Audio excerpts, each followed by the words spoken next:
Okay, welcome to part 2 of our Tamiya frog build. I hope you enjoyed the first part. I have no idea what... I know what today is, but I have no idea what day this video is going to be uploaded. But it is still Sunday for us because we haven't actually stopped building or filming. Because we really just want to get this car done. And also we want the completed car, maybe for the thumbnail or something, I don't know. So, step 6. We're going to cover these 2 pages today. Well, in this video anyway. And step 6 has us attaching our radius arms and the front bumper and the front body post.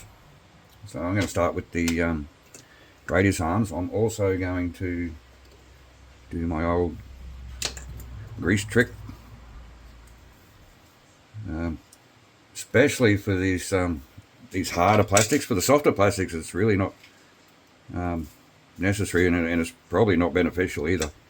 The softer plastics, the screws go in really easy, but the harder plastics, especially with the longer screws, yeah, they just tend to get to the point where they just feel like they're too tight. So the grease really helps.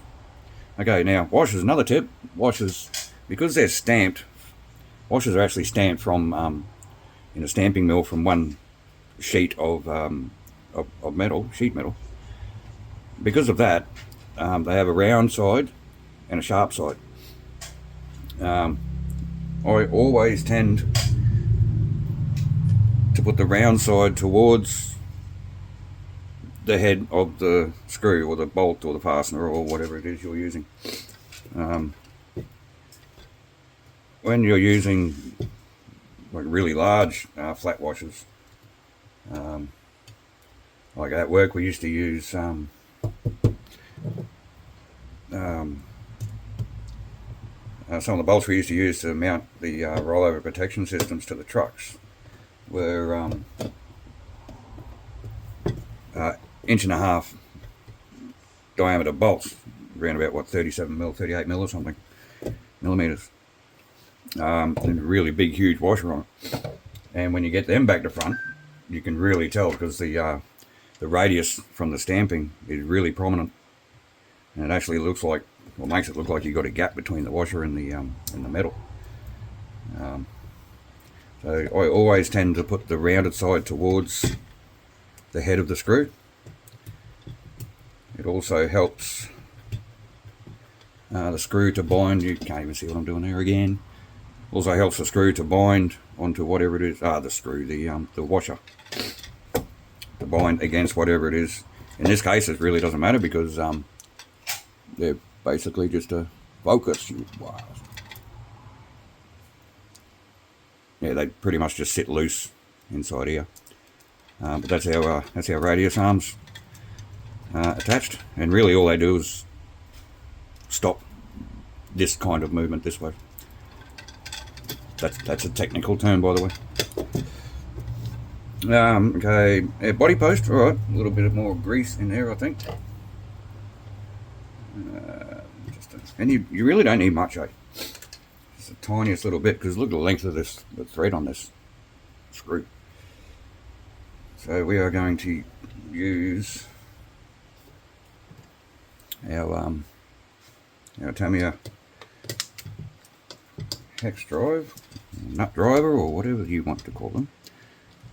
This is also, see, this is working, but you can see, hopefully you can see the driver doesn't go all the way on to the nut of the post. So that's where your box wrench comes in handy, because they actually got a hole in the center, and then you get full purchase on that nut. Now I'm going to assume that this body pin hole needs to go side to side this way, so I'll try and get that as straight as I can. That looks about right. We can always change it later on once the body goes on. And then our bumper, I've already greased up the screw holes. We have this bit of FRP plate, fibre reinforced plastic. That's just a reinforcing plate. It actually goes in between the chassis and the bumper that I put somewhere. Here it is. And there's actually a two 12mm and a 15mm screw to go in the front hole, so we might start with that one. So we'll just screw through the bumper, screw through the plate, and we can just locate that center hole. Like I said, I'm a bit out of practice. I do make things look a little bit awkward sometimes. And there we go again with my runny nose. That's really professional, isn't it? Doesn't really matter because we're not professionals, are we, mate? No. We just like playing with toy cars.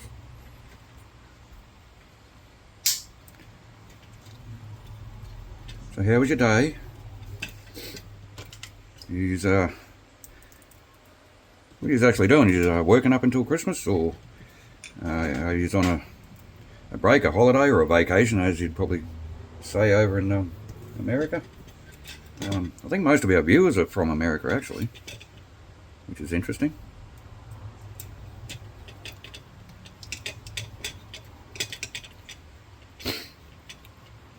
Yeah, we've got no real plans over Christmas, except for staying home and building RC cars and hopefully trying to build up the channel a little bit more.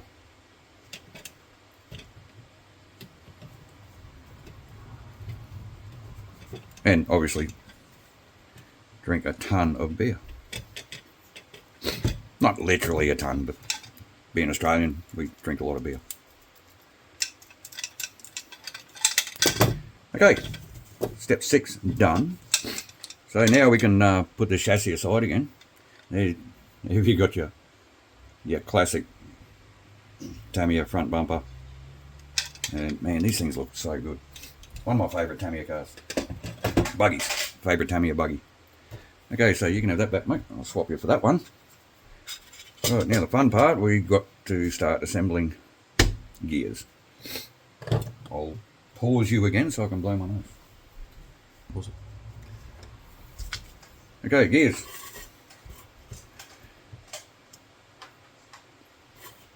In the prog they give you 3 different gear ratio settings. And once you pick one, it's a lot of work to change them. You've got to basically pull the gearbox out of the car, pull the gearbox apart to change your gear ratios. So have a good long hard think about what you actually want to do with the car and go from there. I'm not sure if we should be doing this, but we are putting a sport tune motor in this car, and I am going to go for the high speed gear ratio, which was a 49 tooth spur gear, which is this bad boy. And you can see they give you the 3 spur gears. The 3 pinions are over there with stuck somewhere. So they give you a 49 tooth, 52 tooth, and a 50 tooth. And it's really cool because it's actually got molded in there, RCC the frog. So you throw these in your toolbox, and if you want to change your ratios later, you've really got no trouble finding which gear is which, because they're actually written on there what they are. So that's pretty cool. So we're going with the 49, so they can go somewhere. I got a tub full of these gears. Then we got this center gear. We've got 2 ball bearings that actually come in the kit, which is pretty cool. You get 4 ball bearings in the kit for this one. We did buy a set of plague bearings for it, which are sealed bearings. The bearings in the kit are only shielded. They're not sealed, but that's fine because they're going to be inside the gearbox, like out of the elements. Just keep them there for a sec for me, please, mate, just in case.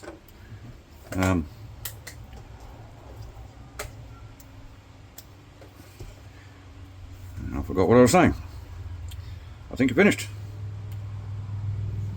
Furthermore, okay, so this gear is splined on the skinny section there. You have to note which direction this gear actually goes. There's a external piece there and an internal cavity there, and it should just be a simple matter of, yeah, there it goes, lining up that spline, and there's a groove cut in to this gear, very shallow groove, but there is one. Do I try and get it back in there now? There we go. Had to hold my tongue right. And then, careful you don't lose that one. And we have this, what do they call it? A C-ring. I don't know, it's basically just a snap ring. And that has to get spread over this gear, which I don't remember having this much trouble 20 years ago when I built the other frog, but I was 20 years younger, so that could explain it. This could be a little interesting. This video could be over prematurely. All depends if this ring goes flying across the room or not. No, I think we got it. You just have to take your time, spread it over that gear, and make sure it's landed. This camera doesn't focus very well. It's not focusing at all. It's the 0.6 times zoom. It runs at a lower resolution. Ah, okay. 0.6. So if we go to this one for a sec. There we go. Right, you can see that ring sitting inside that gear. It's all clipped in there. It can't really come out. Right, so well, your bearings can come out though. So that's step 7. Pretty simple one. Step 8 is, don't put that away, I need that, is assembling the actual differential. So Zach can have these bits back, and he can give me these bits, all the parts we need for our differential, and a side plate for the differential. I don't have the side. Yes, you do. You have all the parts, mate. Right. Yep. Tell you what, it's really handy having 2 instruction manuals. Zach's over there with the old manual from the kit from years ago. Yeah,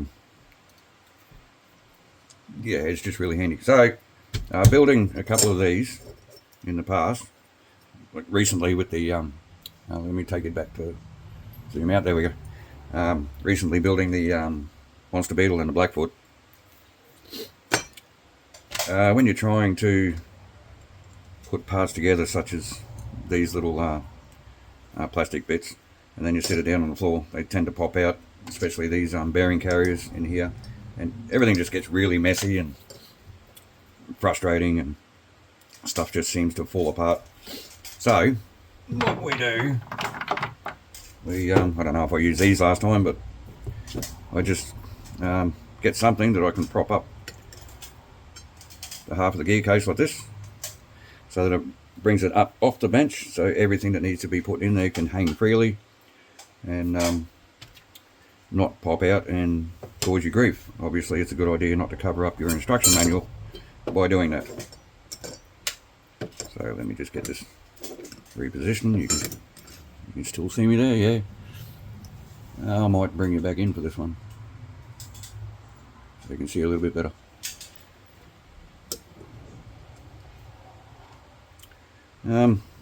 Right, where was I? Okay. Differential gears. Right, your diff spur gear and your sun gears, your bevel gears, your dropped on the floor gears, whatever you want to call them. So your the pins for your gears, you're going to pin either side of your actual bevel gear. They slot into these slots here, and again, Tamiya will tell you to grease up the part that's being installed. I like to grease up the part that it's being installed into. It makes things a lot less messy, in my experience anyway. And you don't put them in sideways like this. They need to go in this way. I'm really struggling with these small parts today. The third one, I'm not going to go into the whole how a differential works. I'm sure all you guys watching are pretty smart guys, gals. Some of you lovely ladies out there watching the show as well. I'm sure you're pretty smart, you know how a differential works. So this bearing carrier, again, I'm going to use the shielded bearings because it's inside the gear case. These gear cases aren't 100% sealed, but they're not too bad. If you're really worried about it, you can probably put a tiny bit of silicone around the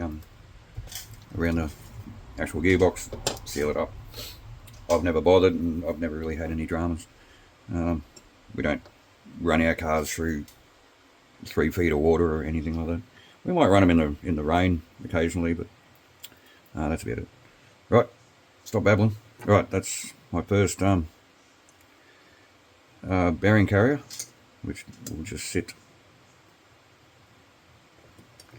There's like a keyway there that sits into that slot. When you can find it, there it is. Sits into that slot there. This little B1 piece sits in there. I thought I had 2 of them, but apparently not. Now our side gear.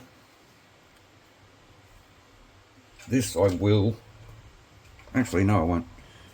Our side gear goes down first, and then our actual differential gear sits on top of that.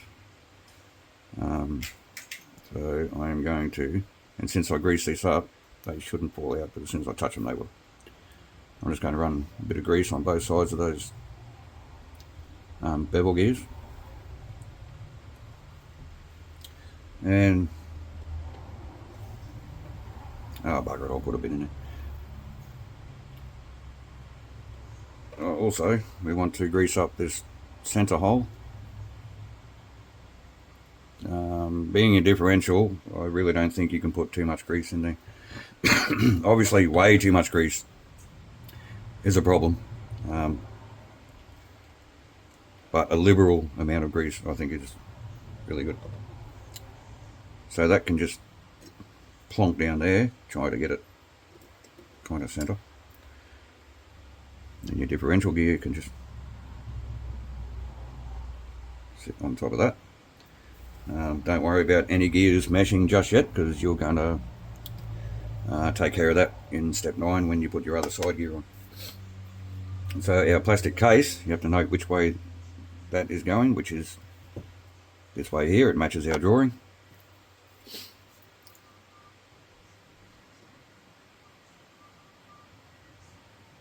It's going to go that way. Okay. So I've got this not quite orientated same as the manual, so I'll bring it around here just so that you can make a bit more sense of what we're doing. Right, that's facing the same way. You can see that. Just I'll bring it back in again. I hope you haven't got vertigo. Right, so these 2 internal threads is probably exactly the same as the ones we use in the front end. These just fall into those hexes in there. 2 3x8s get screwed up from the opposite side, and from memory I believe they're temporary, just to hold things together for now. Actually they are, because these 2 mounting points here is actually where you mount the gearbox into the frame. But for now, these are little 3x6s are just temporary. So you do sort of have to hold everything together with all of your fingers, and everything just falls apart. It can be awkward.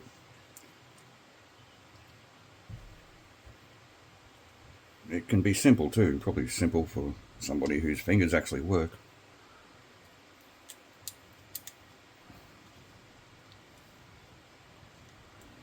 As long as you get that started, you can just, there, just nearly lost one of my, oh no, it's a plastic piece, that's okay. They're not tight, but they don't have to be. Right, this plastic piece needs to sit back in there. Right, now I can pop this back up on my little raised area here.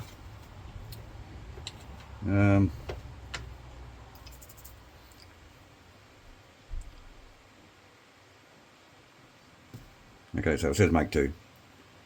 I don't know why they can't put it in the next step where you actually use it, but anyway. Again, Tamiya. So I'll just move this along a bit more. You can have that back, mate. Thank you.